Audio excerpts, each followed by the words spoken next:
सत्यनारायण व्रत कथा 8वां अध्याय। श्री सूत जी बोले, श्रेष्ठ मुनियों,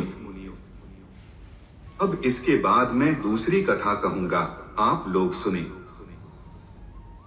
अपनी प्रजा का पालन करने में तत्पर तुंगध्वज नामक एक राजा था। उसने सत्यदेव के प्रसाद का परित्याग करके दुख प्राप्त किया। एक बार वह वन में जाकर और वहां बहुत से पशुओं को मारकर वटवृक्ष के नीचे आया। वहां उसने देखा कि गोपगण बंधु बांधवों के साथ संतुष्ट होकर भक्तिपूर्वक भगवान सत्यदेव की पूजा कर रहे हैं। राजा यह देखकर भी अहंकारवश न तो वहां गया और न ही उसने भगवान सत्यनारायण को प्रणाम ही किया। पूजन के बाद सभी गोपगण भगवान का प्रसाद राजा के समीप रखकर वहां से लौट आए और इच्छानुसार उन सभी ने भगवान का प्रसाद ग्रहण किया।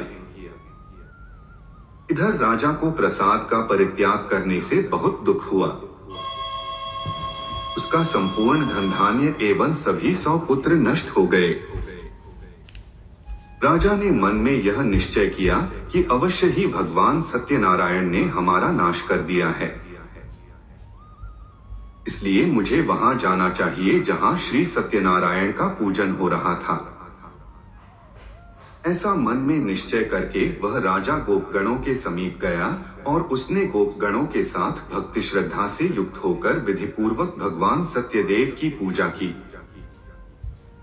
भगवान सत्यदेव की कृपा से वह पुनः धन और पुत्रों से संपन्न हो गया तथा इस लोक में सभी सुखों का उपभोग कर अंत में सत्यपुर वैकुंठ लोक को प्राप्त हुआ।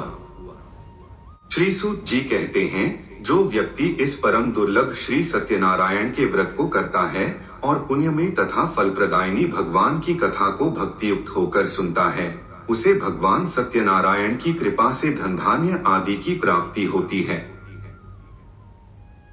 दरिद्र धनवान हो जाता है, बंधन में पड़ा हुआ बंधन से मुक्त हो जाता है, डरा हुआ व्यक्ति भय मुक्त हो जाता है। यह सत्य बात है, इसमें संशय नहीं। इस लोक में वह सभी ईप्सित फलों का भोग प्राप्त करके अंत में सत्यपुर वैकुंठ लोक को जाता है।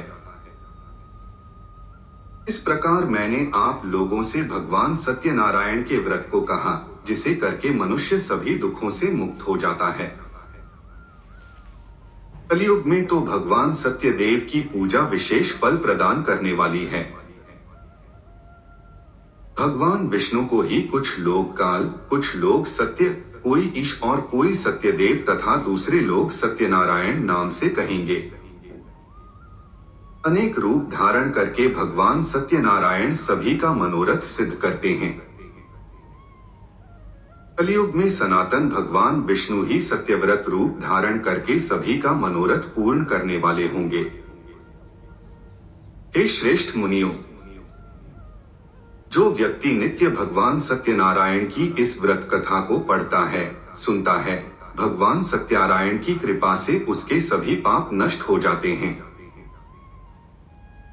हे मुनीश्वरों, पूर्व काल में जिन लोगों ने भगवान सत्यनारायण का व्रत किया था, उसके अगले जन्म का वृतांत कहता हूँ, आप लोग सुने।